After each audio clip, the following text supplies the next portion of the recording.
감히 걱정함으로 하나님을 모욕합니까? 고린도후서 1장 20절. 하나님의 약속은 얼마든지 그리스도 안에서 이해가 되니 그런즉 그로 말미암아 우리가 아멘하여 하나님께 영광을 돌리게 되느니라. 예수님께서는 우리가 자신의 능력에 대해 오판할 가능성을 경고하기 위해 달란트 비유를 말씀하셨습니다. 이 비유는 자연적 재능들과 관련된 것이 아니라 오순절에 성령을 선물로 주시는 사건과 관계됩니다. 우리는 영적 역량을 교육 또는 지능으로 평가해서는 안 됩니다. 자신의 영적 역량은 하나님의 약속, 성령에 의해 평가되어야 합니다. 만일 하나님께서 우리에게 원하시는 만큼 성령으로 충만하지 않으면 오래지 않아 우리는 하인이 주인을 비방한 것처럼 주를 비방하게 될 것입니다. 당신은 제가 일할 수 있는 능력보다 더 많은 것을 요구하십니다. 당신은 제게 너무나 많은 것을 요구하시기에 이제 이 상태로는 당신께 충성할 수 없습니다. 전능하신 성령과 관련해 절대로 저는 할 수 없습니다라고 말하지 마십시오. 결코 자연적인 능력의 한계를 끌어들여 핑계치 마십시오. 우리가 성령을 받았다면 하나님께서는 성령의 역사가 우리 안에 드러나기를 기대하십니다. 하인은 자기가 한 일을 모두 정당화시키면서 모든 면에서 주인을 정죄했습니다. 당신의 요구는 당신이 내게 주신 것에 비해 말도 안 됩니다.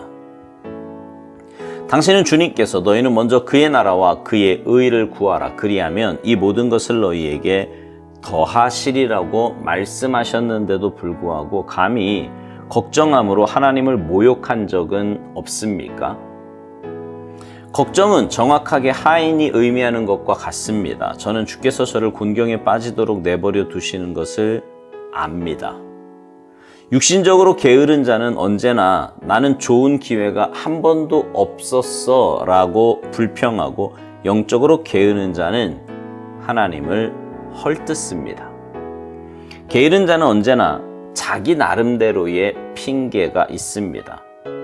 영적인 일들 가운데 우리의 역량은 성령을 주시겠다는 하나님의 약속에 따라 평가된다는 사실을 절대로 잊지 마십시오. 하나님께서는 그분의 약속들을 당신에게 이루실 수 있습니까?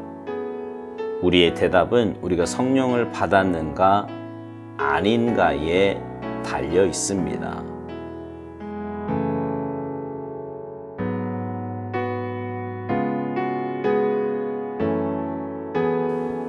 오늘 묵상 제목이 참 재밌지 않습니까?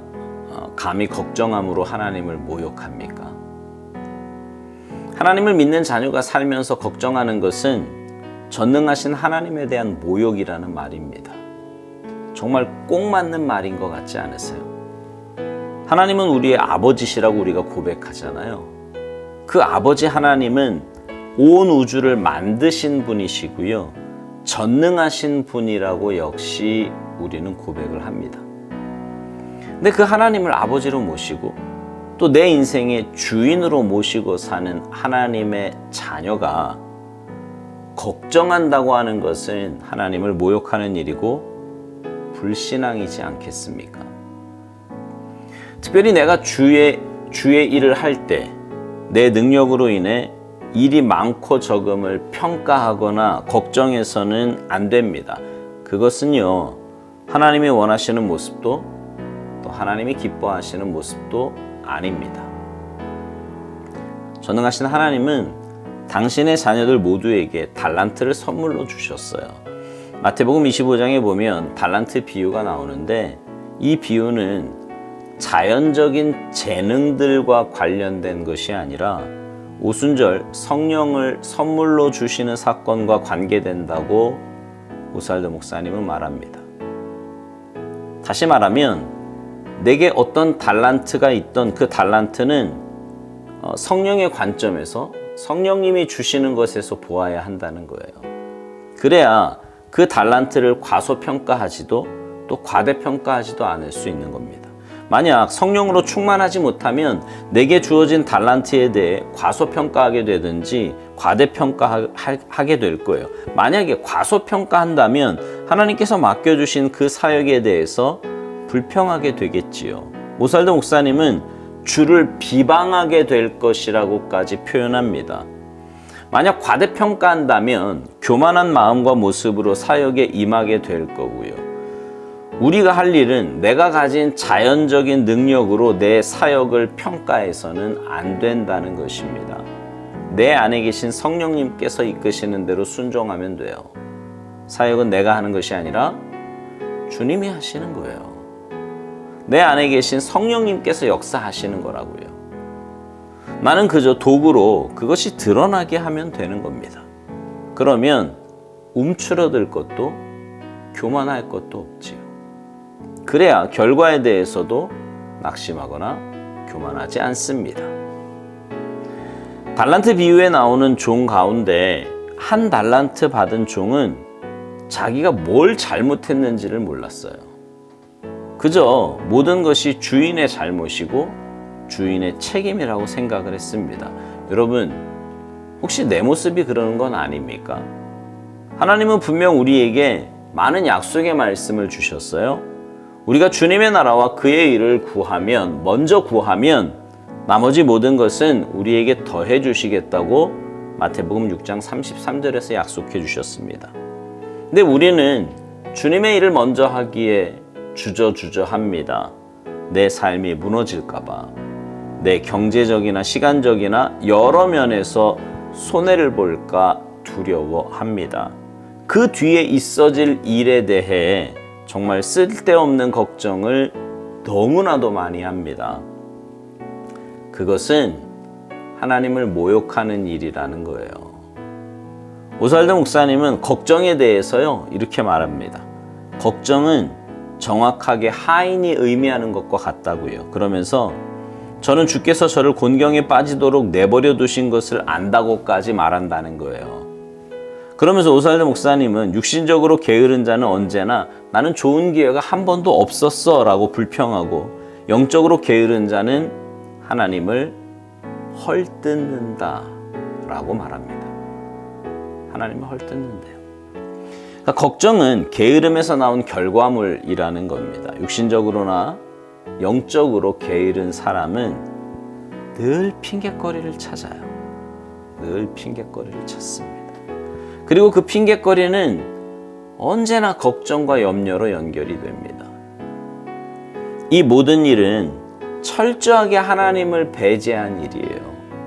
예수님을 믿는다고 하면서도 그렇게 하나님을 배제하고 사니 그 결과는 하나님에 대한 원망과 불평뿐입니다. 불신앙적인 삶이지요. 하나님의 일을 함에 있어서도 중요한 것은 내가 어떤 능력을 가지고 있느냐보다 내 안에 계신 성령님께 얼마나 내 삶의 자리를 내어드리느냐 하는 것입니다. 성령님께서 내 삶의 전적인 주인이 되시면 우리는 아무것도 염려할 것도 걱정할 것도 없습니다. 그저 나는 주어진 여건에서 최선을 다하면 되고요. 그 결과에 대해서는 전적으로 하나님 영역으로 남겨놓으면 되는 것입니다. 하나님은요, 사람을 통해 일하십니다. 그런데 그 사람은 성령의 충만함을 받은 하나님의 사람입니다. 여러분은 어떠십니까? 여러분의 삶의 주인은 누구십니까? 바라기는 여러분 안에 계신 성령님께 여러분의 삶의 주인 자리를 온전히 내어드리시기 바랍니다. 그래서 성령님의 역사를 통해 하나님의 약속들이 여러분의 삶에 온전히 이루어지기를 주님의 이름으로 축복합니다. 아멘.